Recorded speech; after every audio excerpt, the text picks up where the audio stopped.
بسم اللہ الرحمن الرحیم۔ شروع اللہ کا نام لے کر جو بڑا مہربان نہایت رحم والا ہے۔ معزز ناظرین، آج آپ پروگرام تاریخ چورا شریف کی 8ویں قسط ملاحظہ فرما رہے ہیں۔ پچھلی قسط میں آپ نے سماعت فرمایا تھا کہ حضرت خواجہ سیدنا دین محمد چراہی الگیلانی رحمۃ اللہ تعالی علیہ اپنے والد بزرگوار کے ساتھ ہمہ وقت رہے۔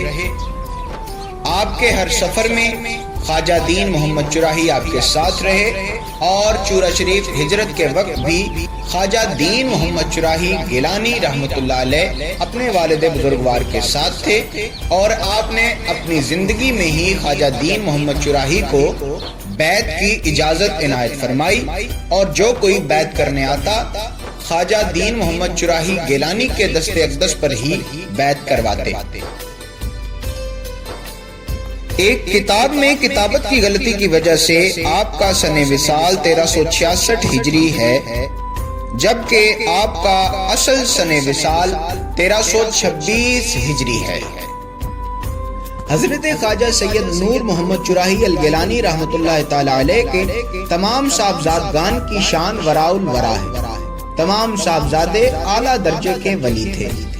ہم حضرت خواجہ سید دین محمد چراہی الگیلانی رحمۃ اللہ علیہ کا ذکر اس لیے پہلے کر رہے ہیں کہ یہ وہ ہستی ہیں جنہوں نے حضرت خواجہ سید نور محمد چراہی الگیلانی رحمۃ اللہ علیہ کے ساتھ ہی چورا شریف ہجرت فرمائی، اور تا دم آخر آپ کے ساتھ رہے، اور آپ ہی سے سلسلہ نوریہ چراہیہ کی توسیع شروع ہوئی۔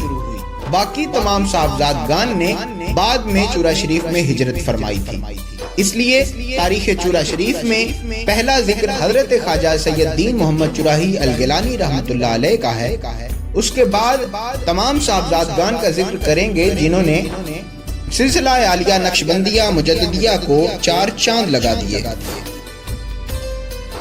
آج کی قسط میں حضرت خواجہ سید دین محمد چراہی گیلانی رحمۃ اللہ تعالی علیہ کے احوال میمنت بیان کریں گے۔ اس سے پیشتر جناب کی بابت آپ کے ظہور سے قبل صوفیاء کرام نے جو سچے خواب دیکھے ان کا ذکر کرنا بھی زینت تاریخ ہے۔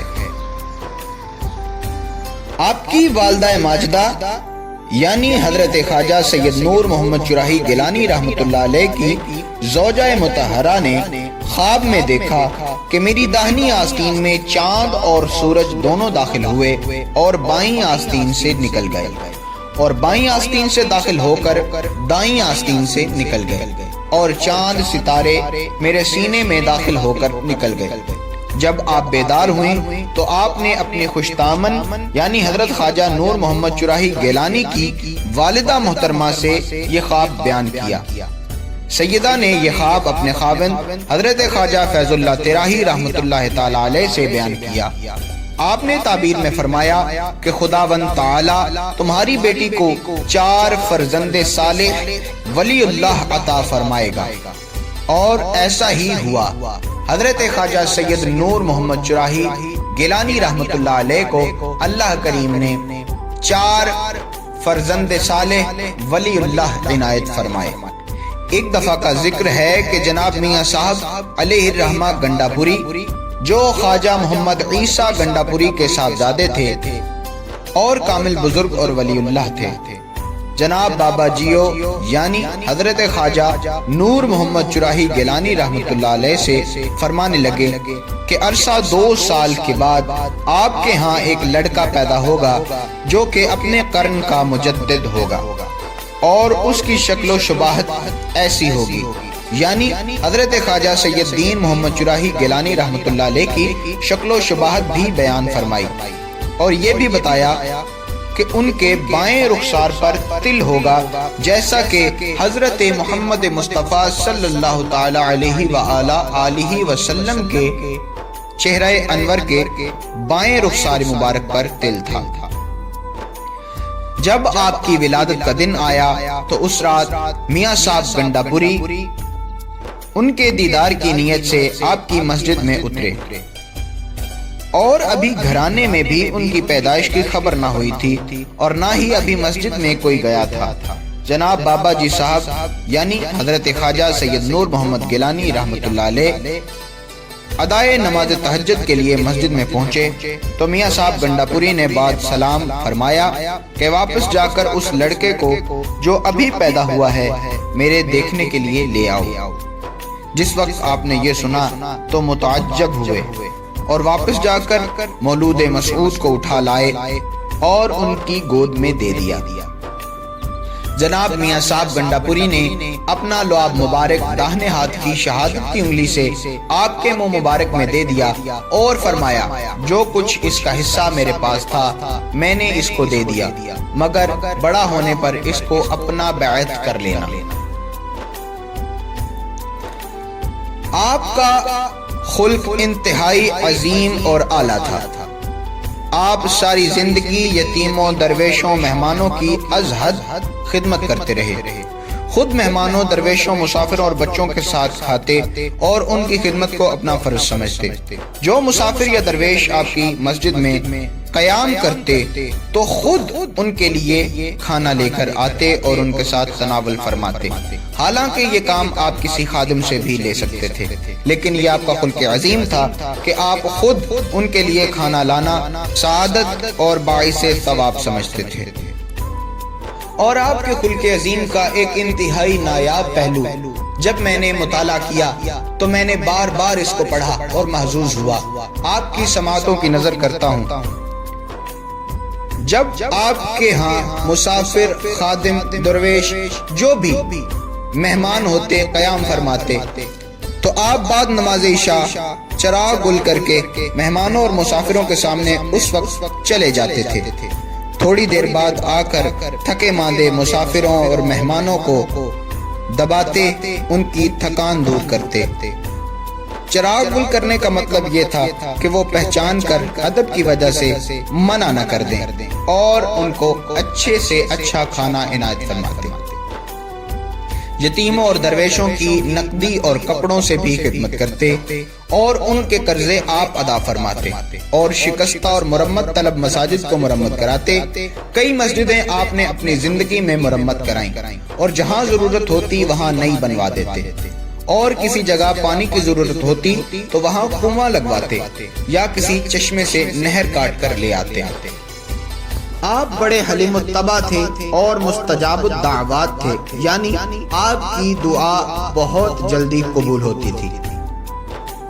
اور امام اعظم ابو حنیفہ علیہ رحمہ کی تعلیمات کی سخت پابندی کرتے۔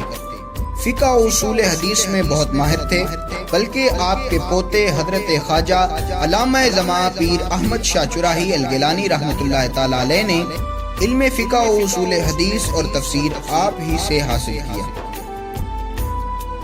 خدام کے ہونے کے باوجود آپ خود اپنے مسافروں اور مہمانوں کے لیے کھانا لے کر جاتے۔ جب خادم منع کرتے تو ایک حضور آپ تکلیف نہ فرمائیں تو آپ فرماتے کہ بیٹا تم یہ چاہتے ہو کہ میں اس خیر اور برکت سے محروم رہوں۔ آپ نے سخت کمزوری کی حالت میں اس ثواب عظیم اور خلق کریم کو ہاتھ سے نہ جانے دیا، یہاں تک کہ آپ ضعیف و نحیف ہو گئے تھے کہ بایاں ہاتھ کسی خادم کے کندھے پر رکھ کر اور دائیں ہاتھ میں عصا لے کر چلتے تھے۔ تب تک بھی حضور مہمانوں اور مسافروں کے لیے جس وقت خادم کھانا لے جاتے تو آپ سے بھی اگر کچھ نہ ہو سکتا تو کچھ روٹیاں کپڑے میں باندھ کر کلائی میں لٹکا لیتے اور ہاتھ خادم کے کندھے پر رکھ کر لے جاتے۔ جناب کی کرامات کا سلسلہ بہت طویل ہے، اس لیے ہم انشاءاللہ کرامات کے لیے ایک الگ باب شروع کریں گے۔ اس لیے فی الوقت طوالت سے بچنے کے لیے میں بڑے اختصار کے ساتھ آپ کی 2 کرامات کا ذکر کروں گا۔ حضور عالی مرتبت نے ایک دن فجر کی نماز کے فوراً بعد فرمایا کہ سخت افسوس کا مقام ہے کہ آج مفتی غلام رسول امرتسری کا وصال ہو گیا ہے۔ انا للہ و انا الیہ راجعون۔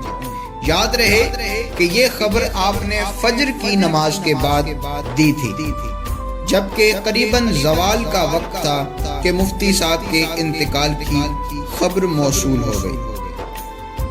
ایک دفعہ آپ کے ایک مخلص محب اور مرید صادق حافظ محمد صاحب لائی والا ایک ہندو کے قرض سے تنگ آ کر حضور کی خدمت عالیہ میں حاضر ہوئے اور اپنی سرگزشت سنا کر دعا کے خواستگار ہوئے۔ آپ نے فرمایا، حافظ ذرا بھی غم نہ کر، اللہ تعالیٰ کے فضل و کرم سے وہ ہندو تم سے سود نہ وصول کر سکے گا۔ چنانچہ جب ہندو نے دعویٰ دائر کیا اور پیشی ہوئی تو جج نے ہندو سے پوچھا کہ تمہارا دعویٰ اصل کے متعلق ہے یا سود کے متعلق؟ ہندو کی زبان سے بے ساختہ نکلا، اصل کے بارے میں۔ جج نے فوراً فیصلہ صادر فرمایا کہ حافظ صاحب اصل رقم ہی ادا کریں گے۔ معزز ناظرین، آج آپ نے حضرت خواجہ سید نور محمد گیلانی رحمۃ اللہ علیہ کے ایک فرزند صالح کا ذکر سنا۔ انشاءاللہ اگلی قسط میں ہم ان کے سجادہ نشینوں کا ذکر کریں گے اور انشاءاللہ آئندہ چند اقساط میں ہم حضرت خواجہ سید نور محمد چراہی گیلانی رحمۃ اللہ علیہ کے تمام صاحبزادگان کے سجادہ نشینوں کا ذکر کریں گے۔ تب تک کے لیے ہمیں اجازت دیجیے۔ نبی کریم صلی اللہ علیہ وآلہ وسلم اور آقا کی آل اور آقا سے محبت کرنے والوں سے بے حد محبت کیجیے اور اگلی ویڈیوز کے حصول کے لیے ہمارے چینل کو سبسکرائب کر لیجیے۔